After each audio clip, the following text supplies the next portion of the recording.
ಆಮೇಲೆ ಶಾಲೆಯಲ್ಲಿ ಓದ್ಬೇಕಾದ್ರೂ ಒಂದು ಪಾತ್ರ ಮಾಡಿದ್ದೆ, ಕಿತ್ತೂರು ರಾಣಿ ಚೆನ್ನಮ್ಮ. ಇವಾಗಲೂ ಅಷ್ಟೇ KVV ಸ್ಕೂಲಲ್ಲಿ ಓದಿರೋರು ಯಾರಾದರೂ ನಾಗಲಕ್ಷ್ಮಿ ಅಂದರೆ ಕಿತ್ತೂರು ರಾಣಿ ಚೆನ್ನಮ್ಮ ಪಾತ್ರ ಮಾಡಿದಲ್ಲ ಅವಳ ಅಂತಾರೆ. ಆ ಮಟ್ಟಕ್ಕೆ ಅದು ಇಂಪ್ಯಾಕ್ಟ್ 7th ಸ್ಟ್ಯಾಂಡರ್ಡಲ್ಲಿ ಮತ್ತು 10th ಸ್ಟ್ಯಾಂಡರ್ಡಲ್ಲಿ ನನ್ನ ಕೈಯಲ್ಲಿ ಮಾಡಿಸಿದ್ರು. ಅಂದರೆ ನೀವು ಹೇಳೋ ಪ್ರಕಾರ ನಮ್ಗೆ ಯಾರು ಶಾಲೆಯಲ್ಲಿ ಏನಾಗ್ತೀರಾ, doctor, engineer, teacher, police, army men ಅಂತ ಇವಾಗ ಹೇಳ್ತಾರೆ. ಆದರೆ ನಾನಿವತ್ತು ಎಲ್ಲ ಕಡೆ ಹೇಳ್ತೀನಿ, ನೀವು ಹೇಗೆ ಎಲ್ಲವನ್ನು ತಿಳ್ಕೊತೀರಾ, ರಾಜಕಾರಣನೂ ತಿಳ್ಕೋಬೇಕು. ರಾಜಕಾರಣ ಒಂದು ಬೀಗ ಇದ್ದಂಗೆ. ಆ ಬೀಗವನ್ನು ಓಪನ್ ಮಾಡಿ ನೀವು ಅದರೊಳಗೆ ಹೊಳ ಹೋಗ್ತದೆ, ನೀವು ತಿಳ್ಕೊಂಡು ನೀವು ಪಾರ್ಟಿಸಿಪೇಟ್ ಮಾಡಿದಾಗ ಮಾತ್ರ ಪ್ರಗತಿ, ಅಭಿವೃದ್ಧಿ.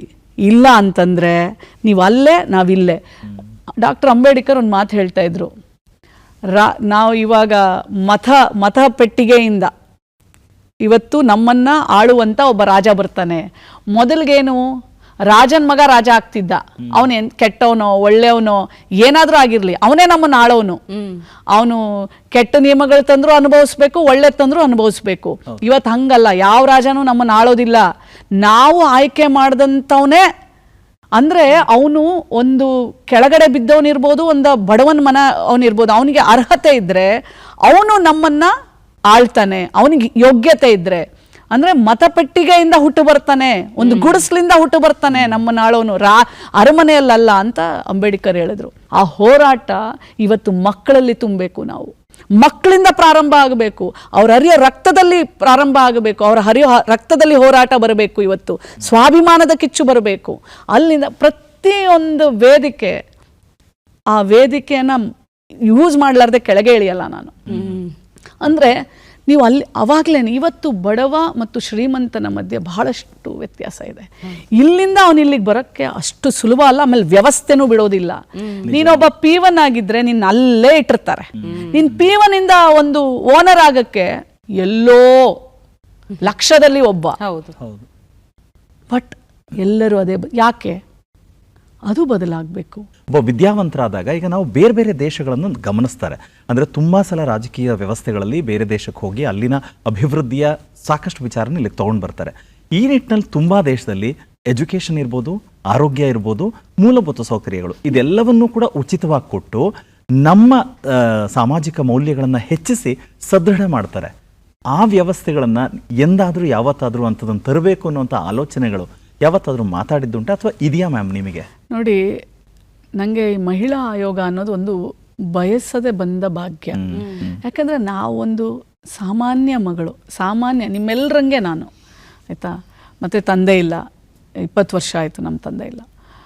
ಆ ಥರ ಒಂದು ಮಗಳಿಗೆ ಇಡೀ ರಾಜ್ಯ ಸುತ್ತೋದು, ಇಡೀ ನೀನು ಕುಗ್ರಾಮ, ಗಡಿ ಗ್ರಾಮ, ನೀರು ಕಾಣದೇ ಇರೋವಂಥದ್ದು, ಬಸ್ ಕಾಣದೇ ಇರೋವಂಥದ್ದು, ಶಾಲೆ ಕಾಲೇಜ್ ಕಾಣದೇ ಇರೋ ಅಂಥದಕ್ಕೆಲ್ಲ ನನ್ನಂಥ ಒಂದು ಮಗಳು ಹೋಗಿ ಆ ಬದುಕನ್ನು ನೋಡೋ ಅವಕಾಶ ಕೊಟ್ಟಿದ್ದಾನಲ್ಲ, ಅದು ಭಾಳ ದೊಡ್ಡದು. ಅದಕ್ಕೆ ನಾನು ಮುಖ್ಯಮಂತ್ರಿಗಳಿಗೆ, ಸನ್ಮಾನ್ಯ ಮುಖ್ಯಮಂತ್ರಿಗಳಿಗೆ, ಸಿದ್ದರಾಮಯ್ಯನವ್ರಿಗೆ ಧನ್ಯವಾದಗಳನ್ನು ಹೇಳಲೇಬೇಕು.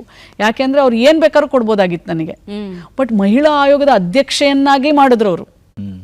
ಅದು ನನಗೆ ಇವತ್ತು ನೀವು ಹಳ್ಳಿಗಳಿಗೆ ಹೋದರೆ ಶಾಲೆಗಳಲ್ಲಿ ಟೀಚರ್ಗಳಿಲ್ಲ, ಶಾಲೆಗಳಲ್ಲಿ ಬಾತ್ರೂಮ್, ಹೆಣ್ಣು ಮಕ್ಳಿಗೆ ಟಾಯ್ಲೆಟ್ಸ್ ಇಲ್ಲ, ಮತ್ತು ಬಿದ್ದೋಗ್ತಾ ಇರುತ್ತೆ, ಸೋರ್ತಾ ಇರುತ್ತೆ. 78 ವರ್ಷ ಆಯಿತು ನಾವು ಬಂದು.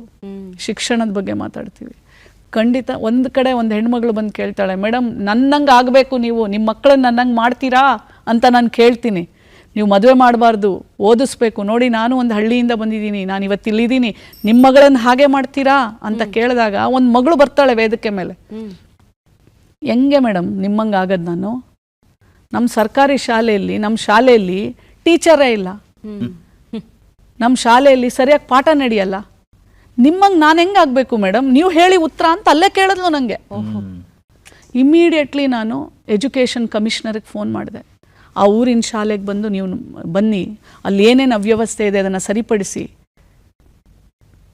ಇವತ್ತು ಎಲ್ಲ ಸರ್ಕಾರಿ ಶಾಲೆಗಳು ಒಂದು ಉತ್ತಮವಾದಂಥ ಶಾಲೆಗಳಾದರೆ ನಾವು ಕಂಡಂಥ ಕನಸು ನನಸಾಗತ್ತೆ. ಅದು ಒಬ್ಬರಿಂದ ಆಗುವುದಿಲ್ಲ, ಎಲ್ಲರಿಂದ ಆಗಬೇಕು. ಎರಡನೇದು ಆರೋಗ್ಯ ಕೇಳಿದ್ರಿ. ನಾನು ಹೋಗೋ ಪ್ರತಿಯೊಂದು ಜಿಲ್ಲೆಯಲ್ಲೂ ಸಹ ತಾಯಿ ಮಗುವಿನ ಆಸ್ಪತ್ರೆ ಕಡ್ಡಾಯವಾಗಿ ಹೋಗ್ತೇನೆ, ಕಡ್ಡಾಯವಾಗಿ. ರೀಸೆಂಟಾಗಿ ನೀವು ನೋಡಿರ್ಬೇಕು, ಬಾಣಂತಿಯರೆಲ್ಲ ಸಾವು ಕಂಟಿನ್ಯೂಸ್ ಸಾವಾಯಿತು ಬಳ್ಳಾರಿನಲ್ಲಿ. ಅವಾಗ 2 ಆಸ್ಪತ್ರೆಗೆ ನಾನು ಹೋಗಿದ್ದೆ. ಹೋದಾಗಲೂ ಅಷ್ಟೇ, ಅಲ್ಲಿ ಹೋದಾಗ ಅಂದರೆ ಏನಾಗಿದೆ ಅಂದರೆ ಸಿಸ್ಟಮ್ಮು ಅವತ್ತಿಂದ ಒಂಥರ ಜಡ್ ಕಟ್ಕೊಂಡ್ಬಿಟ್ಟಿದೆ. ಒಂದೇ ಸಲ ಬದಲಾವಣೆ ಮಾಡ್ಲಿಕ್ಕೆ ಸಾಧ್ಯ ಇಲ್ಲ, ಬಟ್ ಬದಲಾವಣೆ ಖಂಡಿತ ಮಾಡ್ಬೋದು. ಹಂಗಂತ ಅಂದ್ಬಿಟ್ಟು ಎಲ್ಲ ಚೆನ್ನಾಗಿ ನಡೀತಾ ಇಲ್ಲ ಅಂತನೂ ಅಲ್ಲ. ಆಸ್ಪತ್ರೆಗಳಲ್ಲೂ ಇವತ್ತು ಡಾಕ್ಟರ್ಸು ಅಷ್ಟರ ಮಟ್ಟಕ್ಕೆ ಕೆಟ್ರು ಮಾಡ್ತಾ ಇರೋದಕ್ಕೆ ಇವತ್ತು ಸಾವು ನೋವುಗಳೆಲ್ಲ ಕಡಿಮೆ ಆಗಿರೋದು. ಕೋಟ್ಯಾಂತರ ರೂಪಾಯಿ ಆಸ್ಪತ್ರೆಗಳ ಮೇಲೆ ಸರ್ಕಾರ ಖರ್ಚು ಮಾಡುತ್ತೆ, ಬಟ್ ಆದರೆ ಆ ವರ್ಕಿಂಗ್ ಸಿಸ್ಟಮ್ ಕರೆಕ್ಟಾಗಿ ವರ್ಕ್ ಮಾಡುತ್ತಾ, ಅದನ್ನ ಕರೆಕ್ಟಾಗಿ ಚೆಕ್ ಎಲ್ಲ ನಮ್ಮ ಸರ್ಕಾರದಲ್ಲಿ ಸಿಸ್ಟಮ್ ಕರೆಕ್ಟಾಗಿದೆ, ಕರೆಕ್ಟಾಗಿ ಚೆಕ್ ಮಾಡ್ತಾರಾ, ಕೌಂಟರ್ ಚೆಕ್ ಮಾಡ್ತಾರಾ, ಎಲ್ಲಿ ಫೇಲ್ ಆಗಿದ್ದಾರೆ ಅವ್ರಿಗೆ ಪನಿಷ್ಮೆಂಟ್ ಆಗತ್ತಾ, ಭಯ ಇದೆಯಾ, ಅಕೌಂಟಬಿಲಿಟಿ ಇದೆಯಾ ಅಂತ ಕರೆಕ್ಟಾಗಿ ನೀವು ಮಾಡ್ಕೊಂಡು ಹೋದರೆ ಒಂದೊಂದೇ ತಾನೇ ಬದಲಾಗತ್ತೆ, ಆಯಿತಾ. ಸೊ ಹಾಗಾಗಿ ನಾವು ಎಷ್ಟೋ ಆಸ್ಪತ್ರೆಗಳಿಗೆ ಹೋದಾಗ ಡಾಕ್ಟ್ರ್ ಇರಲ್ಲ, ಆಮೇಲೆ ತಾಯಿ ಬಂದಿರ್ತಾಳೆ, ರಕ್ತಸ್ರಾವ ಆಗ್ತಾ ಇರುತ್ತೆ, ಇಲ್ಲಿಂದ ಜಿಲ್ಲಾ ಆಸ್ಪತ್ರೆಗೆ ಕಳಿಸ್ಬೇಕಾಗತ್ತೆ, ಆ್ಯಂಬುಲೆನ್ಸ್ ಸಿಗೋದಿಲ್ಲ. ಬಟ್ ಅಲ್ಲಿ PHCಯಲ್ಲಿ ಮತ್ತು ತಾಲೂಕು ಆಸ್ಪತ್ರೆಯಲ್ಲಿ ಸರಿಯಾದ ಫೆಸಿಲಿಟಿ ಇರಲ್ಲ. ತುಂಬ ವ್ಯವಸ್ಥೆಯಲ್ಲಿ ನೀನು ಒಳ ಹೋಗಿದಾಗ ಬೇಕಾದಷ್ಟು ನಿಮಗೆ ಚಿಕ್ಕ ಚಿಕ್ಕ ಚಿಕ್ಕ ಚಿಕ್ಕ ಚಿಕ್ಕ ಸಮಸ್ಯೆಗಳು ಸಿಗ್ತಾ ಇರುತ್ತೆ. ಬಟ್ ಬದಲಾವಣೆ ಖಂಡಿತ ಆಗಬೇಕು. That is what I want. ಅಂದರೆ ಐ ಫೀಲ್, ಒಂದು ತಾಯಿಯಾಗಿ, ಒಂದು ಹೆಣ್ಣು ಮಗಳಾಗಿ, ಒಂದು ಮಹಿಳೆಯಾಗಿ ನನಗನ್ಸುತ್ತೆ ಇಷ್ಟಾದರೂ ಸಿಗಬೇಕು.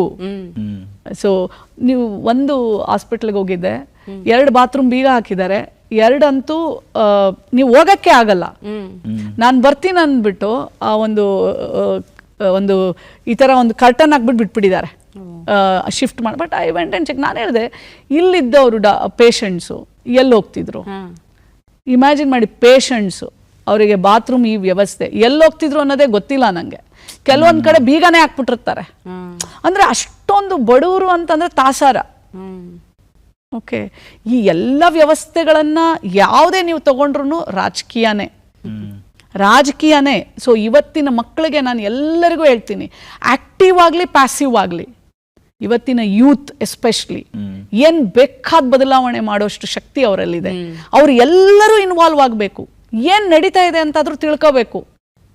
ನಾವು ಓಟ್ ಯಾರಿಗೆ ಹಾಕ್ತೀವಿ ಅಂತ ಎಲ್ಲ ಮತದಲ್ಲೇ ಇದೆ, ಎಲ್ಲವೂ ಮತದಲ್ಲೇ ಇದೆ. ಆಮೇಲೆ ಎಲ್ಲವನ್ನೂ ಒಂದೇ ಸಲ ಬದಲಾವಣೆ ಮಾಡ. ಸೊ ಆರೋಗ್ಯ ನಾವು ಅಲ್ಲಿದ್ದೀವಿ. ಎಷ್ಟು ಜನ ಬಡವರು, ಎಷ್ಟು ಜನ ಏನೂ ಗೊತ್ತಿಲ್ಲ, ಇನೋಸೆನ್ಸಿ. ನಾವು ನೋಡಿದಾಗ ಅನ್ಸುತ್ತೆ ನಾವು ಇನ್ನೂ ಭಾಳ ಹಿಂದೆ ಇದ್ದೀವಿ ನಾವು.